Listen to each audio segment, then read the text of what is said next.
현관문 앞에 서서 딱 10초가 지났을 때였습니다. 평소처럼 아무 생각 없이 누르던 4자리 숫자인데 갑자기 손가락이 버튼 위에서 길을 잃었습니다. 머릿속은 마치 누군가 지우개로 싹 지워버린 것처럼 하얗게 변해버렸죠. 이상했습니다. 불과 몇 시간 전 아침에 아내에게 늦을 것 같다고 인사하며 기분 좋게 나섰던 집인데 이제는 그 안으로 들어가는 문턱조차 넘지 못하고 있는 겁니다. 한번 눌러봤습니다. 삑 소리와 함께 들려오는 차가운 오류음. 다시 한번 신중하게 눌러봤지만 결과는 똑같았습니다. 등 뒤로 식은땀이 줄줄 흐르기 시작했습니다. 고작 4자리 숫자일 뿐인데 그게 내 집 비밀번호인데 도무지 아무것도 떠오르지 않았습니다. 나는 떨리는 손으로 휴대폰을 꺼내 들었습니다. 아내에게 전화를 걸어 번호를 물어보려다 멈췄습니다. 자존심 때문이 아니었습니다. 설마 내가 이 정도도 기억하지 못하는 건가 하는 근원적인 공포가 밀려왔기 때문입니다. 사실 며칠 전에도 회사에서 비슷한 일이 있었습니다. 매일 열어보던 업무 파일 비밀번호가 순간적으로 기억나지 않아 당황했던 적이 있었죠. 그때는 그저 요즘 너무 피곤해서 그런가 보다 하고 대수롭지 않게 넘겼습니다. 하지만 오늘은 달랐습니다. 여기는 내가 세상에서 가장 안전하다고 느끼는 내 집 앞이었으니까요. 나는 힘없이 벽에 기대어 섰습니다. 그리고 무서운 생각이 머릿속을 스쳤습니다. 혹시 나도 시작된 걸까 하는 생각 말입니다. 나의 아버지가 그러셨습니다. 처음에는 현관 열쇠를 어디 뒀는지 잊어버리는 것부터 시작하셨죠. 그 다음에는 늘 가던 시장길을 잃어버리셨고 어느 날은 집을 바로 앞에 두고도 찾지 못해 길가에 멍하니 서 계셨습니다. 나는 고개를 세게 흔들었습니다. 아직은 아니라고 스스로에게 최면을 걸었습니다. 나는 아직 젊고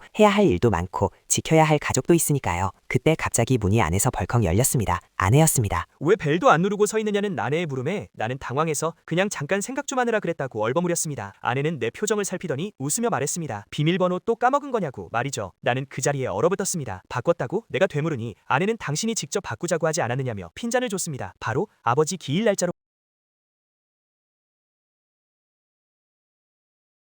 말입니다. 그 말을 듣는 순간 무언가 머리를 강하게 때리는 기분이었습니다. 아버지의 기일, 그 숫자를 떠올리는 순간 가슴이 철렁 내려앉았습니다. 나는 그 소중하고도 아픈 날짜를 까맣게 잊고 있었습니다. 그날 이후로도 이상한 일들은 계속되었습니다. 냉장고 문을 열어놓고 내가 뭘 꺼내려 했는지 잊어버린 채 멍하니 서 있기도 하고 손에 쥐고 있는 휴대폰을 어디 뒀는지 한참을 찾기도 했습니다. 아내는 걱정스러운 눈빛으로 우리 건강검진 한번 받아보자고 농담처럼 권했지만 나는 괜히 화를 냈습니다. 나 아직 젊고 멀쩡하다고 소리를 질렀죠. 하지만 밤이 되면 혼자 침대에 누워 두려움에 떨었습니다. 내가 정말 사라지고 있는 건 아닐까 하는 공포가 나를 잠식했습니다. 그리고 일주일이 지났습니다. 나는 또다시 퇴근길 현관 앞에 섰습니다. 이번에는 숫자가 정확히 기억났습니다. 아버지의 기일. 나는 자신있게 버튼을 눌렀습니다. 하지만 결과는 또다시 삑 하는 오류음이었습니다. 심장이 미친 듯이 뛰기 시작했습니다. 분명히 기억하고 있는데 왜 틀렸다고 하는 건지 이해할 수 없었습니다. 그때 문이 다시 열렸고 이번에는 아들이 나왔습니다. 아빠 또 틀렸느냐며 엄마가 어제 다시 바꿨다고 말하더군요. 나는 멍한 표정으로 왜 또 바꿨느냐고 물었습니다.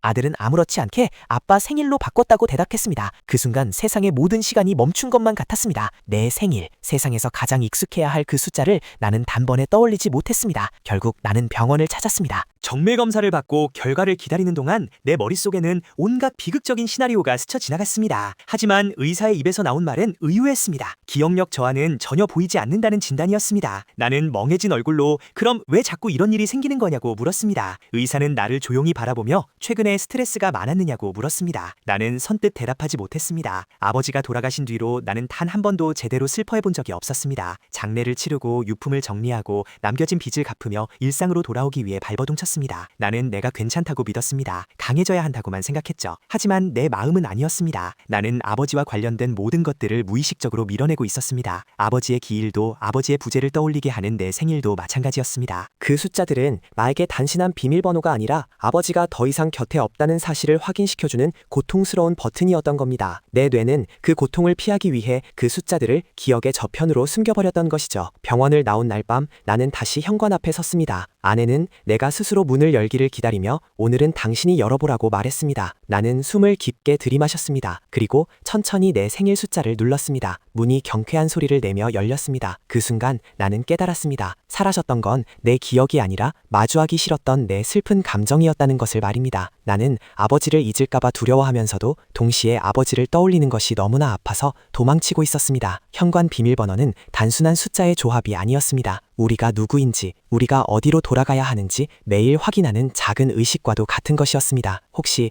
여러분도 가끔 당연한 것들이 기억나지 않아 당황스러운 적이 있으신가요? 만약 그런 날이 있다면 그건 기억력이 나빠진 게 아니라 마음이 너무 지쳐서 잠시 쉬고 싶다는 신호일지도 모릅니다. 문은 잠겨 있었던 게 아니었습니다. 나는 그저 아버지를 다시 마음속에 들여놓을 용기가 잠시 부족했을 뿐이었습니다. 그날 이후로 나는 매일 현관 비밀번호를 누르며 속으로 한 번 더 말합니다. 아버지 잘 지내시죠? 라고 말입니다. 그러면 문은 언제나처럼 조용하고 따뜻하게 열립니다. 여러분의 마음속 문은 지금 잘 열리고 있나요? 혹시 너무 무거운 짐을 지고 있어서 그 문을 여는 법을 잠시 잊으신 건 아닌지 한 번쯤 돌아보셨으면 좋겠습니다. 우리가 누르는 그 짧은 숫자들이 사실은 우리를 가장 소중한 사람들에게로 인도하는 사랑의 암호일지도 모르니까요. 오늘 밤 집에 돌아가실 때는 그 숫자의 의미를 한 번 더 생각하며 소중한 사람들의 얼굴을 떠올려 보시길 바랍니다. 마음의 문이 열리면 세상은 이전보다 훨씬 더 따뜻하게 다가올 것입니다.